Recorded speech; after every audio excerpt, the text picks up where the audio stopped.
تو آج میں آپ لوگوں کو ایک بوڑھی عورت کی کہانی سنانے والا ہوں اور اسی سے ہی آج پوری بات ہم سمجھیں گے۔ دیکھو، ایک بوڑھی عورت ایک بار مسجد کے دروازے پر بھیک مانگ رہی تھی۔ تو ایک شخص نے اس کو دیکھا اور اس سے پوچھا کہ آپ کا بیٹا کوئی کمانے کے لائق نہیں ہے یا کوئی کام کرنے کے قابل نہیں ہے؟ تو اس نے کہا ہاں، ہمارا بیٹا ہے۔ تو پھر پوچھا کہ آپ بھیک کیوں مانگ رہی ہیں؟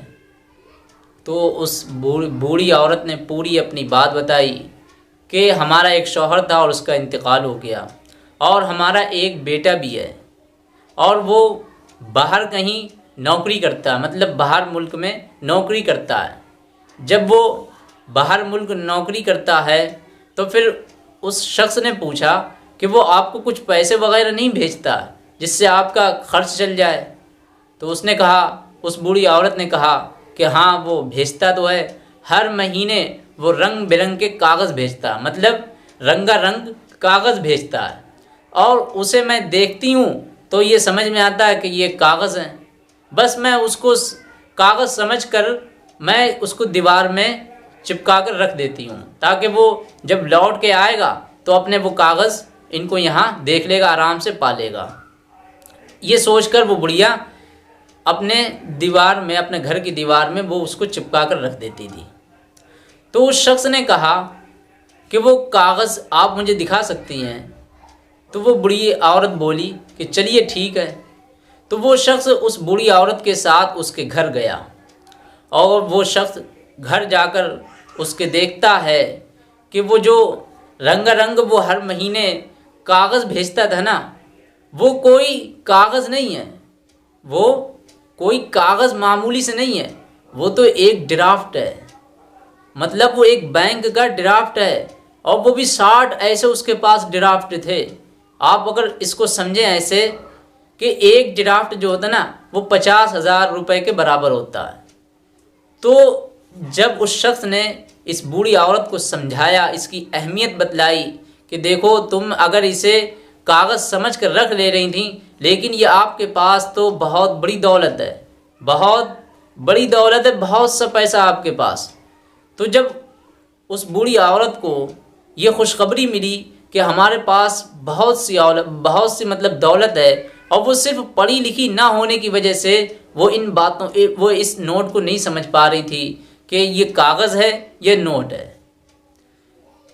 تو وہ حیران بھی ہوئی اور پریشان بھی ہوئی اور خوش بھی ہوئی کہ ہمارے پاس اتنی دولت ہونے کے باوجود ہم بھیک مانگ رہے تھے۔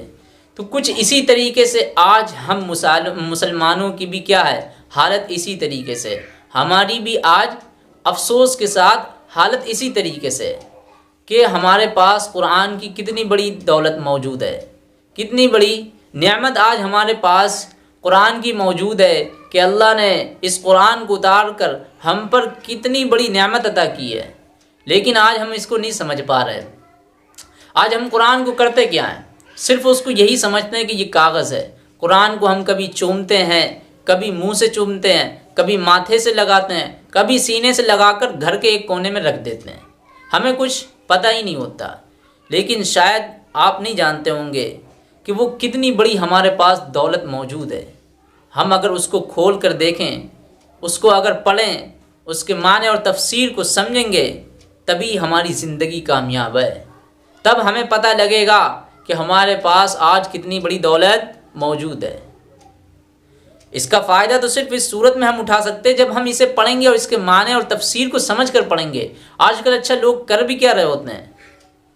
کر یہ رہے ہوتے ہیں کہ بعض دفعہ کوئی مطلب کچھ لوگ ہیں تو وہ قرآن کو بس خالی ایسے یوں ہی برکت کے لیے پڑھ لیتے ہیں۔ بھائی میرے دیکھو، اس طریقے سے قرآن جو ہے نا برکت کے لیے نہیں آیا۔ قرآن ایک ہر کسی کو ہدایت دینے کے لیے آیا، سمجھانے کے لیے آیا۔ قرآن میں کہا وَمَا الْحَيَاةُ الدُّنْيَا إِلَّا مَتَاعُ الْغُرُورِ۔ دیکھو، یہ دنیا ایک دھوکے کا گھر ہے، دنیا ایک دھوکے کا گھر ہے، سمجھانے کے لیے آیا۔ ہر جگہ قرآن نے یہی مثالیں بیان کی کہ دیکھو تم کو اللہ نے کیسے بنایا، آپ کو کیسے پیدا کرا، ایک گندے پانی سے آپ کو اتنا خوبصورت بنایا، اور پھر اس کے بعد ہم آپ کو موت بھی دیں گے، اور موت کے بعد آپ کو دوبارہ زندہ بھی کریں گے. زندہ کرنے کے بعد آپ کے سے پورا سوال و جواب ہوں گے، حساب و کتاب ہوگا. تو یہ ساری چیزیں ہمیں قرآن نے سکھلائی.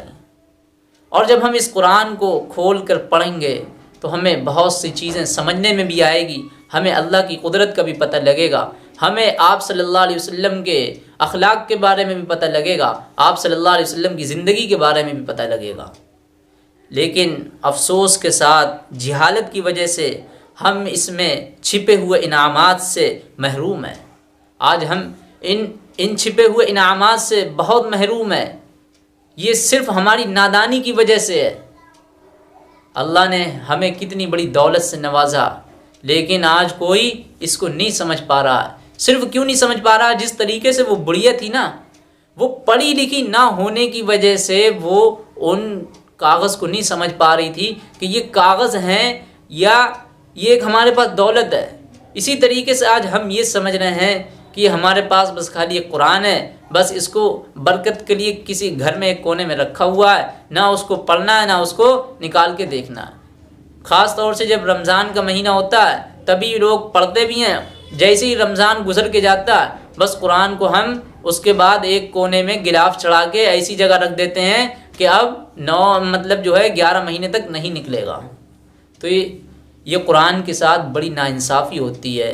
میرے بھائی، قرآن کو ذرا کھول کو دیکھو، اس کے معنی اور تفسیر کو ذرا سمجھ کر دیکھو کہ قرآن ہم سے چاہتا کیا ہے، وہ اللہ ہمیں کیا بتلانا چاہتا ہے اور وہ ہم سے کیا کہنا چاہتا ہے.